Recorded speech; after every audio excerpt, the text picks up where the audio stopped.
بسم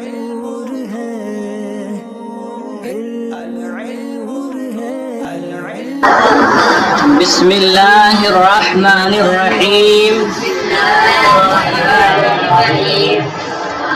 فعل مضارع کے نصب کا بیان شروع ہوا تھا. فعل مضارع کے نصب کا بیان یعنی فعل مضارع کب کب منصوب ہوتا ہے. تو 12 مثالیں اس کی پیش کر دی تھیں ان حروف کے ساتھ جن کے ذریعے فعل مضارع منصوب ہوتا ہے. اس کے بعد یہ بتا بھی دیا تھا کہ فعل مضارع کو نصب دیا جاتا ہے جب 4 نصب دینے والے حرفوں میں سے کوئی ایک فعل مضارع سے پہلے آئے.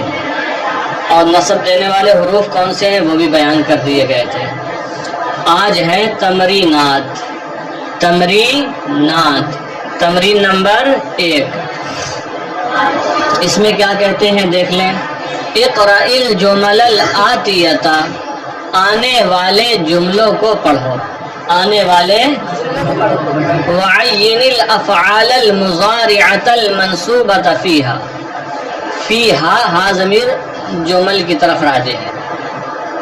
اور ان جملوں میں افعال مضارعہ منصوبہ کو متعین کرو. ان جملوں میں ان فعلوں کو، ان مضارع فعلوں کو یا مضارع کے فعلوں کو متعین کرو جو منصوب ہوں. جو ان افعال مضارع کو متعین کرو جو منصوب ہوں. جنید جو منصوب ہوں.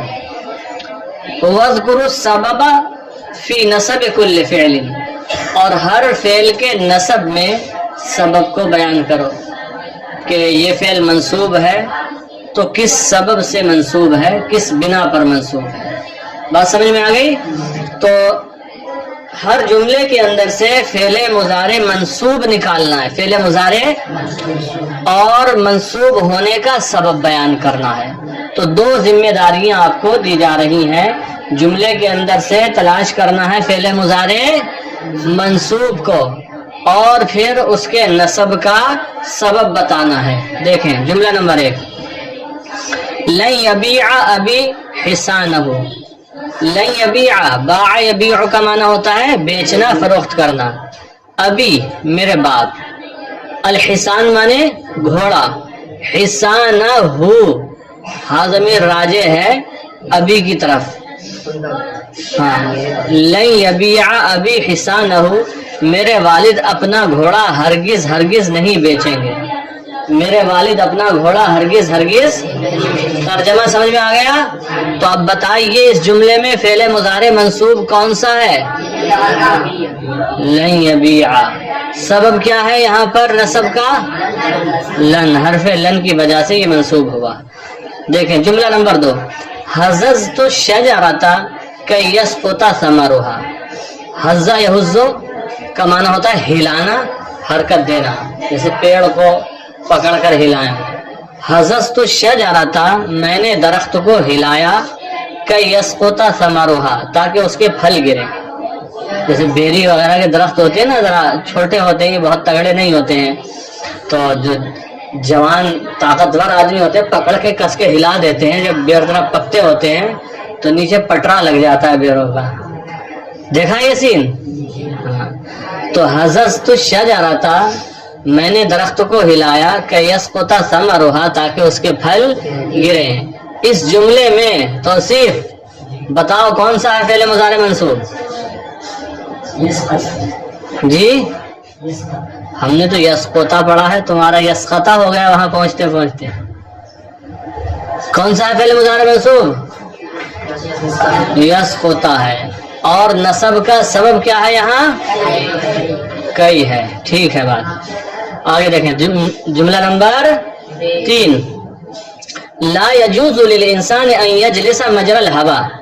لا يجوز للانسان، انسان کے لیے جائز نہیں ہے، ان یجلس کہ وہ بیٹھے، فی مجرى الهواء، مجرا گزرنے کی جگہ، یہ ہے ظرف مکان. مجرى الهواء، ہوا کے گزرنے کی جگہ. لا يجوز للانسان ان يجلس في مجرى الهواء، انسان کے لیے یہ جائز نہیں ہے کہ وہ ہوا کے گزرنے کی جگہ بیٹھے، انسان کے لیے یہ جائز نہیں ہے کہ وہ ہوا کے گزرنے کی جگہ بیٹھے، اس لیے کہ پیچھے اس کا سبب بھی بیان کیا گیا ہے کہ اس طرح بیٹھنے سے جہاں سے ہوا گزر رہی ہو انسان بیمار ہو سکتا ہے، تو انسان بیمار ہو سکتا ہے، تو اس لیے بتایا لا یجوز للانسان، انسان کے لیے یہ جائز نہیں ہے ان یجلس فی مجرى الہوا کہ وہ ہوا کے گزرنے کی جگہ بیٹھے۔ تو یہاں پر فعل مضارع منصوب کون سا جاوید؟ ان یجلس، بات صحیح ہے، اور کس کی وجہ سے منصوب ہے؟ ان کی وجہ سے، تو ٹھیک ہے۔ جملہ نمبر 4 دیکھ لیجئے،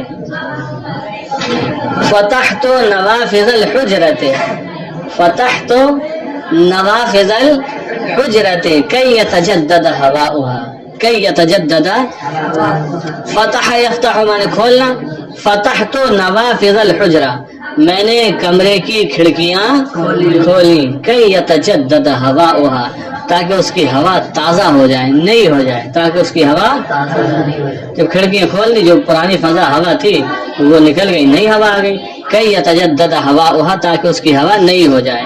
تو بتائیے اس جملے کے اندر ضمیر کون سا ہے فعل مضارع منصوب؟ سبب کیا ہے اس کے نصب کا؟ کئی کی وجہ سے منصوب ہے، بات صحیح ہے۔ آگے دیکھیں مثال، جملہ نمبر 5، کن مؤدبا کی تکون محبوبا، کن مؤدبا تو ادب والا ہو جا، تو ادب والا ہو جا، مؤدب ہو جا، کی تکون محبوبا تاکہ وہ تو محبوب ہو جائے، تاکہ تو محبوب ہو جائے، پسندیدہ ہو جائے، یعنی با ادب اگر بن جائے گا تو لوگ تجھ سے محبت کرنے لگیں گے اور تو محبوب بن جائے گا۔ کن مؤدبا کی تکون محبوبا، تو با ادب ہو جا تاکہ محبوب ہو جائے۔ تو اس جملے کے اندر فعل مضارع منصوب کیا ہے حمید؟ وجہ کیا ہے اس کے نصب کی، سبب کیا ہے؟ کئی کی وجہ سے، ٹھیک ہے۔ دیکھیں جملہ نمبر 6، یشتغل الانسان بالنہار وینام باللیل، یشتغل الانسان، اشتغل یشتغل، اشتغال کا معنی تو مشغول رہنا، کام میں لگا رہنا، یشتغل الانسان، انسان مشغول رہتا ہے، بالنہار دن میں، انسان مشغول رہتا ہے دن میں، وینام باللیل اور رات میں سوتا ہے، انسان مشغول رہتا ہے دن میں اور رات میں سوتا ہے۔ عدنان بتاؤ کون سا فعل مضارع منصوب ہے؟ بتاؤ شاہنواز، ڈھونڈو۔ ارے یہ سارے بچوں نے نکال لیا فعل مضارع منصوب، آپ لوگوں سے نکل ہی نہیں رہا ہے۔ اور تو اس جملے میں کوئی فعل مضارع منصوب نہیں ہے، یشتغل بھی مرفوع ہے اور ینامو بھی مرفوع ہے، نصب ہو ہی کہہ سکتا ہے، الن کا اذن میں سے کچھ آئے ہی نہیں ہے تو مرفوع ہے، ٹھیک ہے۔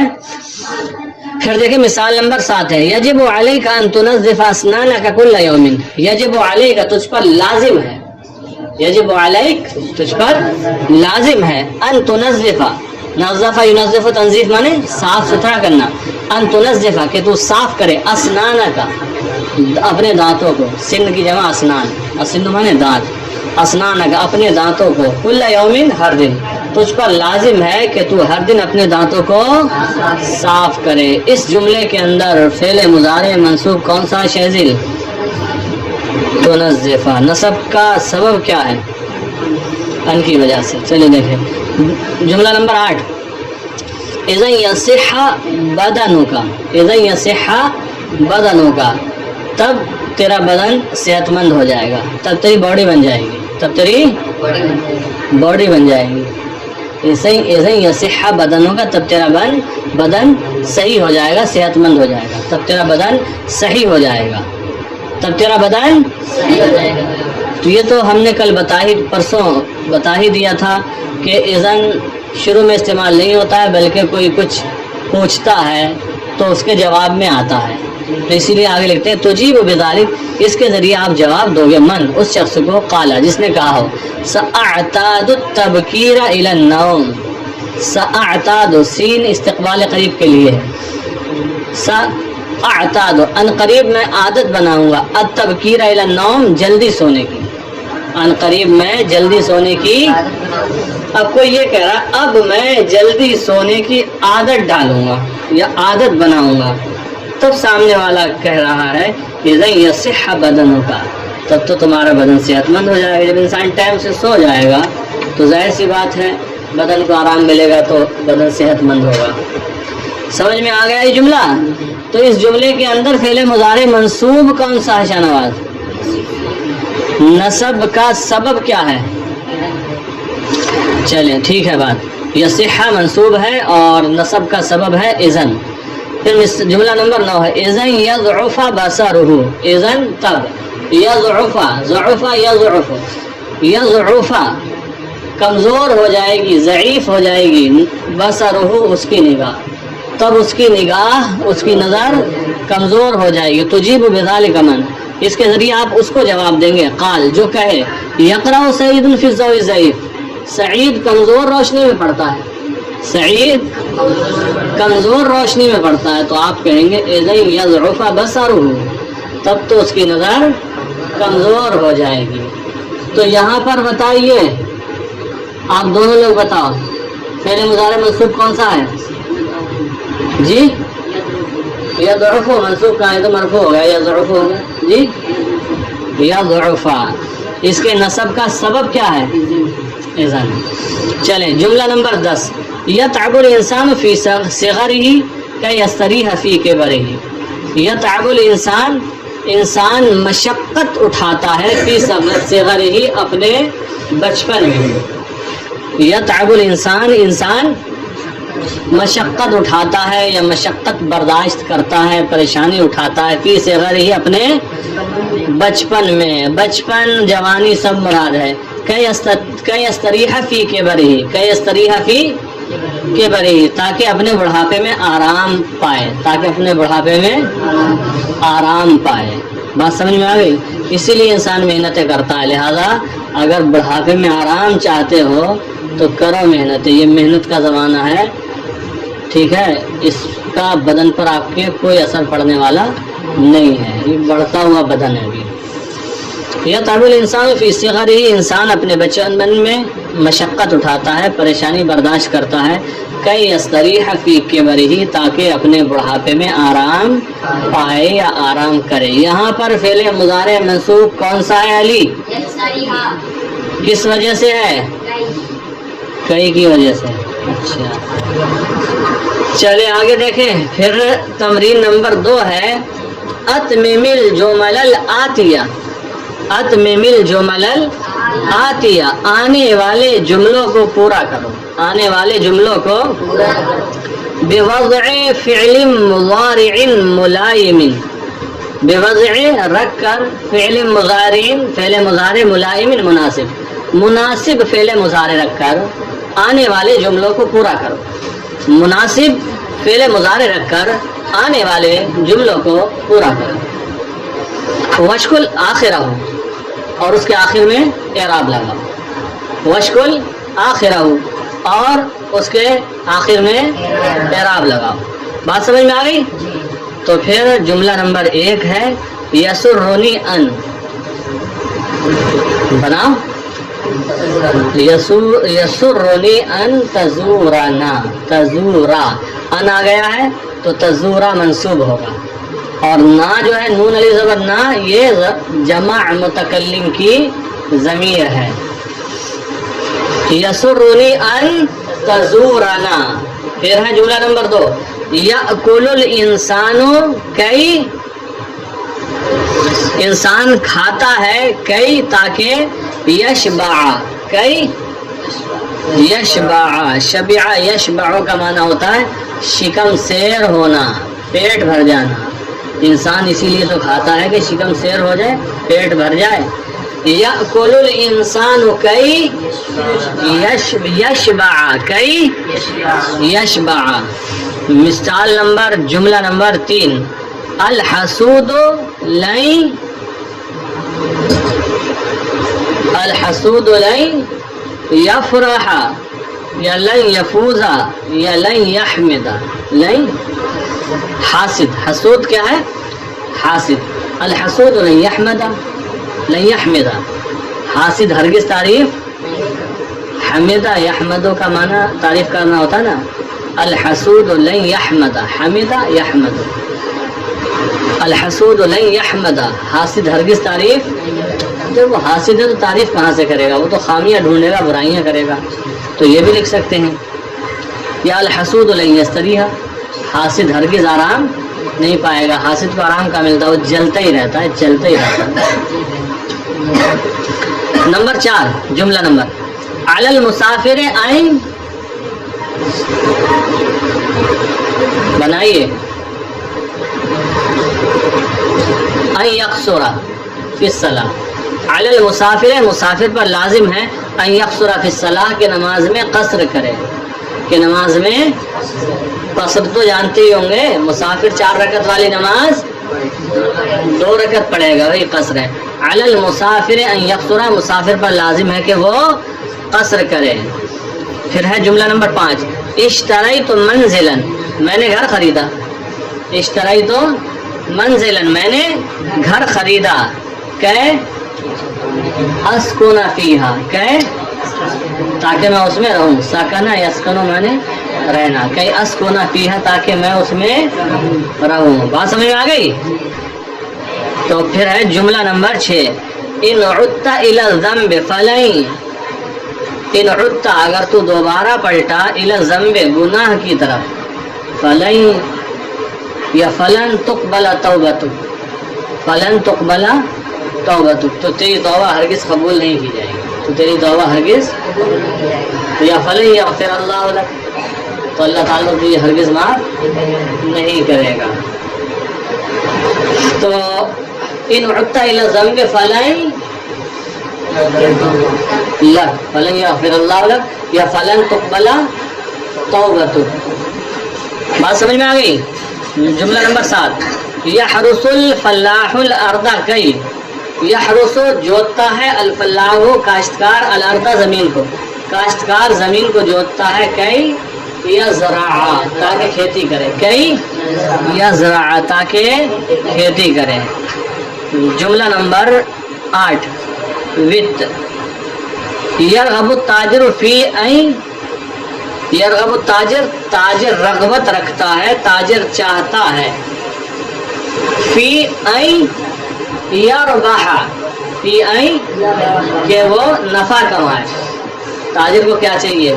بزنس میں فائدہ چاہیے اسے. تو بس یربح. اچھا یرغب التاجر فی این یربح. پھر جملہ نمبر 9 ہے یؤلم العین، یؤلم العین. اچھا عالم یؤلم کا معنی ہوتا ہے تکلیف دینا. علم آتا نا، وَلَهُمْ عَذَابٌ علیم. علم، علم کا معنی درد ہوتا ہے، الف کے ساتھ جو ہوتا ہے، حمزے کے ساتھ. اولم، اور یہ عالم یؤلم کہیں، باب فعل سے یؤلم ہے، تو اس کا معنی تکلیف پہنچانا. یؤلم العین، آنکھ کو تکلیف دیتا ہے، آنکھ کو تکلیف دیتا ہے. ان تبصر الی الشمس، یا ان تنظر الی الشمس، کہ تو سورج کی طرف دیکھے.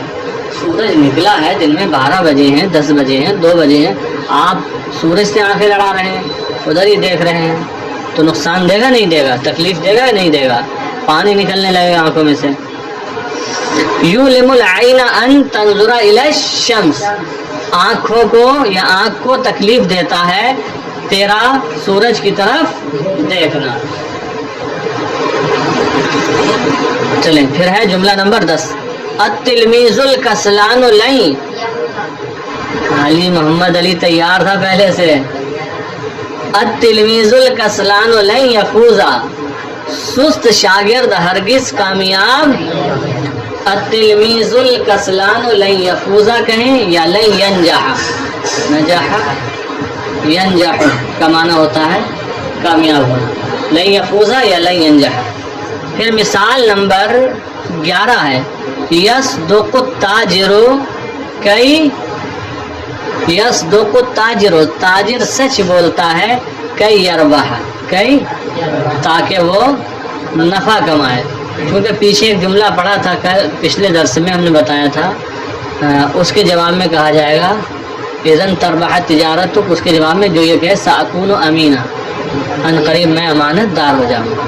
تو امانت دار بھی تجارت میں نفع کماتا ہے اور جو سچا ہے وہ بھی. تو یصدق التاجر، تاجر سچ بولتا ہے، کئی یربح، کئی یربح تاکہ نفع کمائے، یا کہہ سکتے ہیں کئی یعتمد الناس علیہ تاکہ لوگ اس پر اعتماد کریں. تو اس کے علاوہ بھی اور چیزیں رکھ سکتے ہیں آپ جو سیٹ ہو جائیں یہاں. پھر ہے مثال نمبر 12، جملہ نمبر 12 کتنا ہے؟ کون سا جملہ ہے؟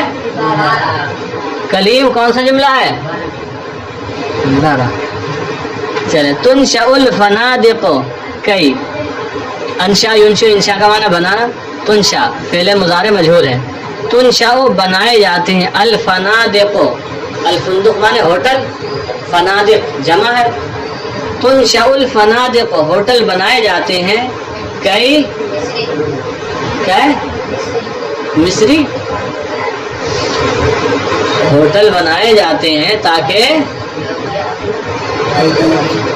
کئی یأکل الناس فیہا، یا کئی یطعم الناس فیہا تاکہ لوگ اس میں کھانا کھائیں، یا کئی یسکن الناس فیہا تاکہ لوگ اس میں رہیں. اقامت والے ہوٹل بھی ہوتے ہیں نا آج کل تو اقامت والے زیادہ چل رہے ہیں جس میں لوگ رہتے ہیں. تنشأ الفنادق کئی یسکن الناس فیہ، یا کئی یطعم الناس فیہا تاکہ لوگ ان میں کھانا کھائیں یا ان میں لوگ رہیں. پھر تو بنا سجون، السجن کا معنی ہوتا ہے قید خانہ، جیل، اسی کی جمع سجون، قید خانے یا جیلیں. تو بنا سجون، جیلیں بنائی جاتی ہیں، کئی تاکہ یحبس المجرمون فیہا، یحبس قید کیا جائے، المجرمون مجرموں کو، فیہا ان میں، جیلیں بنائی جاتی ہیں، کہ یحبس المجرمون فیہا، کہ یحبس المجرمون فیہا. پھر 14واں جملہ ہے اس کے اندر، لا یستطیع الاعمی ان، لا یستطیع الاعمی اندھا استطاعت نہیں رکھتا ہے، این یرا کہ وہ دیکھے، یعنی اندھا نہیں دیکھ سکتا ہے. لا یستطیع الاعمی ان یرا، اندھا دیکھ نہیں سکتا ہے. تو یہ جملے آپ حضرات بنا کر لائیے. بات سمجھ میں آ گئی؟ تو اس میں کیا آپ سے کہا گیا ہے کہ مناسب فعل مضارع رکھ کر جملوں کو مکمل کرو، ایک کام، اور دوسرا یہ ہے کہ اس کے آخر میں اعراب لگاؤ. جو جملہ آپ رکھیں گے اس کے آخر میں اعراب بھی لگانا ہے. اتنا کام کمپلیٹ کر کے لائیں.